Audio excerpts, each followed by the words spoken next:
really briefly describe what Defense Unicorns does for people who never heard of the organization? Yeah, so we're a U.S. Department of defense contractor that mostly focuses on secure supply chain delivery and platforms engineering. So we have a couple open source tools that we've developed, like Zarf, which is our air gap software delivery solution. So it'll take things like Docker images, Kubernetes manifests, Git repositories, allow you to package them up and bring them into an air gap and deploy your software there. So that's Apache 2 licensed, and we actually just donated that to OpenSSF. We also have a couple other projects, Pepper, which is a mutating webhook within Kubernetes that can help you implement operator patterns or validation patterns, things like that. And so we're using that internally for some of our software to help us scale up the applications that we develop so we can develop those faster.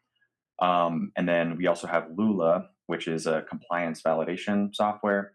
So we probably may get into this later, but there's this whole risk management framework process within the Department of Defense and across the federal government that you basically have to abide by.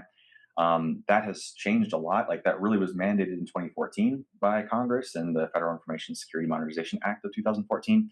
But there's been a lot of innovation since then. And in 2021, NIST created OSCAL, the Open Source Controls Assessment, or Open Security Controls Assessment language, and that is really what Lula is trying to build off of to allow controls implementations to be written as code and to live with the code and to be aggregated and processed that way.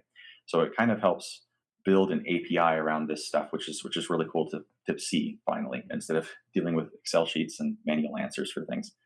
And then we also have our Leapfrog product, which is kind of our AI, bringing AI to the air gap product, because there's a lot of things that you could potentially do with that in an air gap.